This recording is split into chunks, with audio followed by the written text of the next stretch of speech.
jikko yi nag am na fu ma ànd ak ñoom am na fu ñu réeroo tuuti. mooy fan. benn bi mooy ñoom dañoo ñëw gis ma sama kër amu ci kenn ku bokk sama parti politique biñ ñëwee dama leen ni mënoon ngeen bañ a ñëw sax parce que lii ànd naa ci te bu ma yàlla mayoon ma dénk réew mi bokk na ci loi yi may njëkk a voté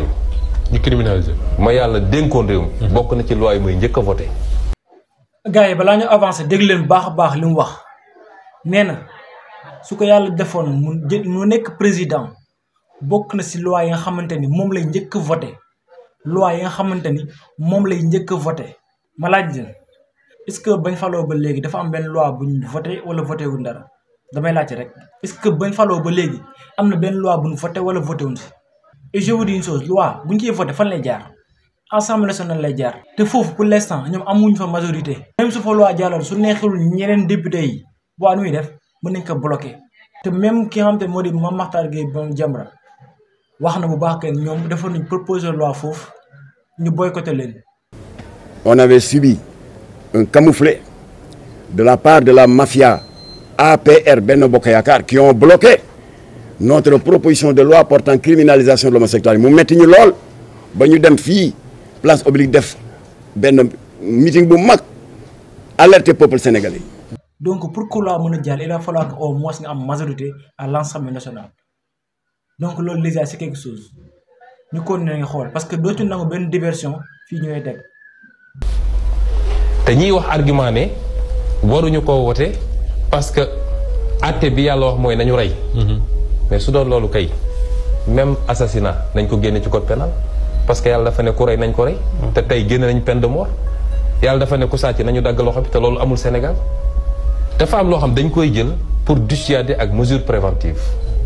mais législation bi nu mu mel da nga ciy jël lu mën a nekk fi limite bi yem nga xam ni fii la limite bi yem kon. bi ñu ñëwee may leen man mënoon ngeen bañ a ñëw sax bokk naa ci ànd naa ci première manifestation bi ñu defoon maa nga fa deuxième bi maa ngi woon Ziguinchor di jël service mais premier bi dem naa ci manifestation bi fi ma d'accordul ak ñoom ci ñaar la gannaaw bi ma leen féliciter encore ci seen courage te ne leen nag qu'il soit fort parce que Sénégal dafa am ñoo xam ne yu mel nii la ñuy bañ a gis te ku àndul ak ñoom rek ñi ngi xool nu ñuy yàqee sa der lu ne dañ la ko tuumal te yaa ngi dégg liñ leen di tuumal mais qu'il soit très fort te nekk ci li ñuy nekk te xam ni 99% des Sénégalais sont avec eux mais ñaari ma d'accord ak ñoom benn bi forme la mooy dafa am ci ñoom ñoo xam ne dañu jàpp ni mbir niñ ko gisee rek nga ko war a gisee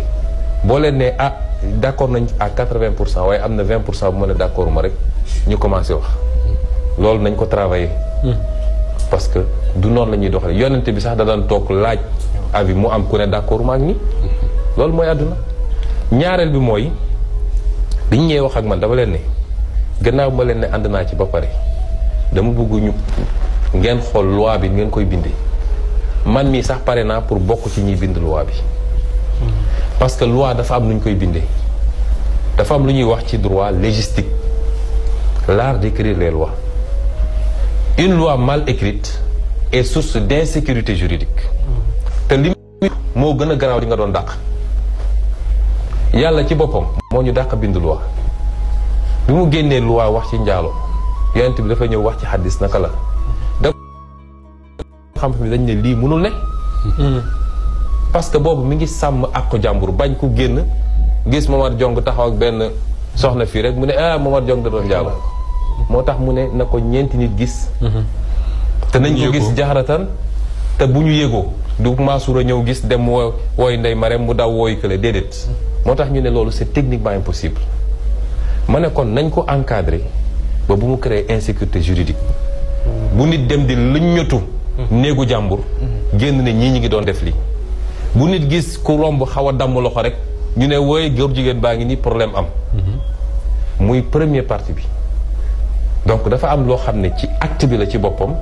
am loo xam ne nag mun nañ koo jàppee lépp lu jëm ci propagande bu nit defee sax nëbatu ba pare génne ko ci Facebook nga xam ne mi ngi siiwal lu bon wala yu mel noonu apologie ma leen donc yooyu yëpp man pare naa pour ñu liggéey ci muy loi bi muy décret d'application bi war a ñëw après. d'accord ñu bañ a fexe ba nañuy encadrer mbir yi keroog bi ñu ma envoyé loi bi projet de loi bi ma xool ko ma defal leen sama observation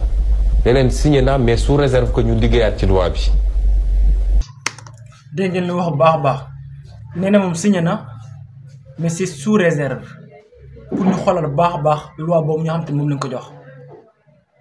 donc gars yi diversion dootu amati benn yoon lu fi waaye wax danaa fang si réseaux sociaux yi donc yéen ñuy essayer di yéem a diaboliser ak manipuler jàpp leen ni ça ne passera pas